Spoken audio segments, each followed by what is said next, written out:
Fala galera, beleza? Vamos falar do balanço da Oi hoje, amor ao dinheiro na área. Então, antes de começar o vídeo, já deixa o seu like, já se inscreve, ativa o sininho, comenta, compartilha com quem você acha que merece receber este conhecimento e me segue nas redes sociais pra gente bater 2.000 seguidores no Insta e a gente sortear a mentoria e estrear a mentoria também, tá bom? Eu vou começar aqui falando pelo balanço, tá, galera? Sobre o destaque e o meu overview que eu dei e a opinião de quem vos fala, tá bom? Eu não vou esmiuçar os valores, que eu acho que cada um pode fazer isso em sua própria casa. Eu vou dar um parecer, se eu acho que é positivo, negativo ou neutro. Aí eu vou falar sobre dois fatos relevantes que saíram hoje também, agorinha, tá? Um foi hoje à tarde, hoje à noite, e o outro foi agorinha, no site da Oi.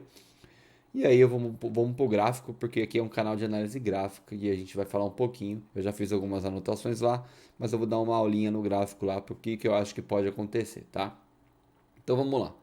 Projeto Fiber to the Home, ou seja, fibra direta até as casas, está seguindo firme. 6,7 milhões de casas passadas, 1,3 milhões de casas conectadas, menos 4%. Deixa eu abaixar o ventilador aqui, que eu acho que ele deve estar fazendo barulho.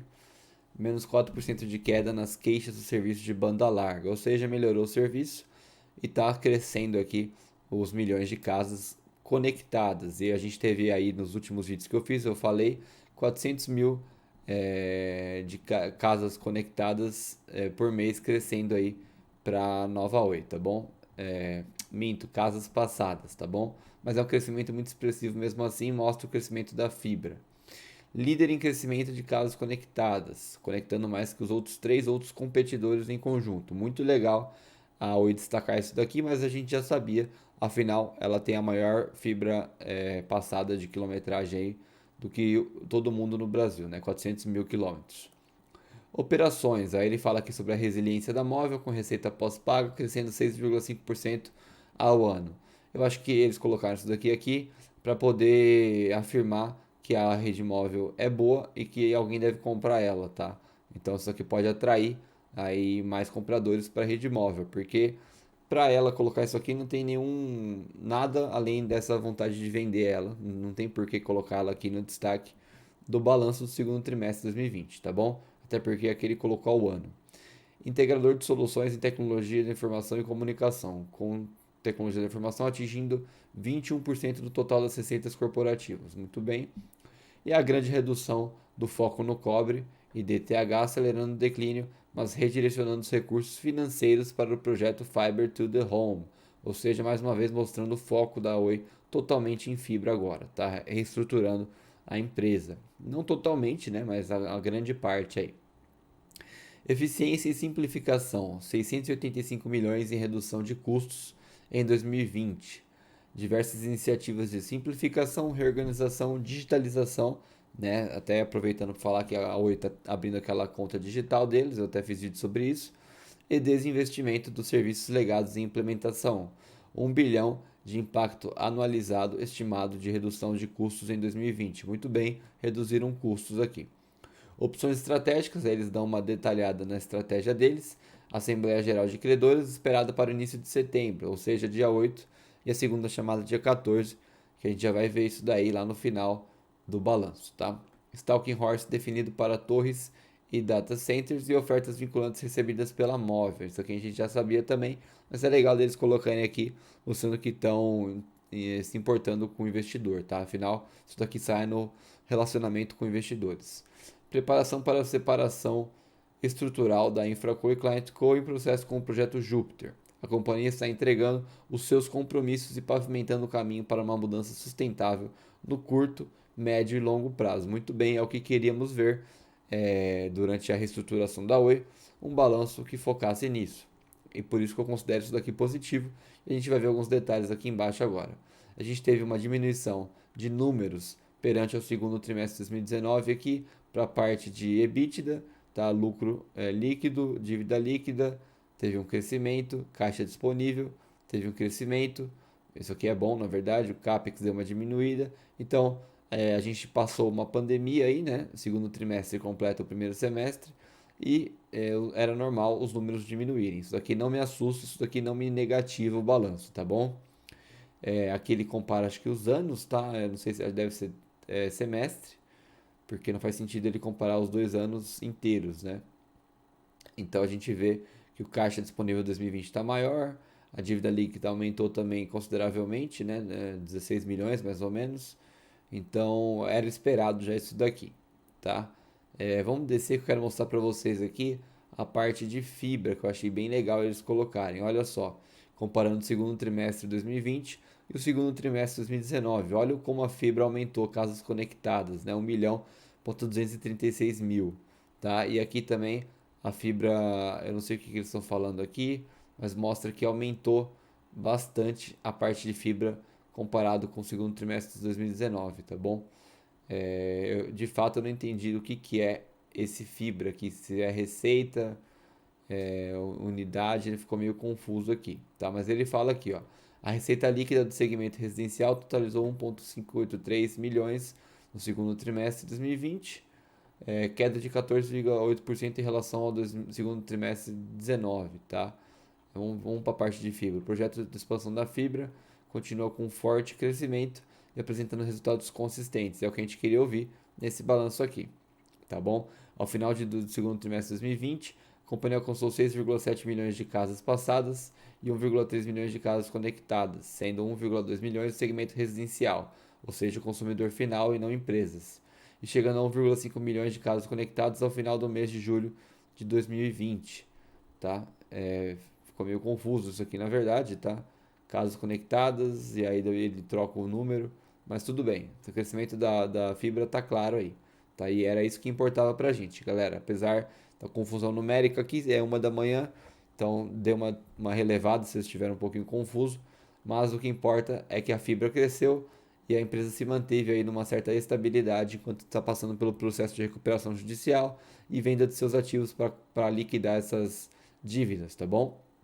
Então a gente tem mais um monte de dado aqui que eu não acho relevante falar sobre isso agora, não vejo tanta importância nisso daqui, e a gente vai ali para o fim do balanço com as informações complementares, tá bom?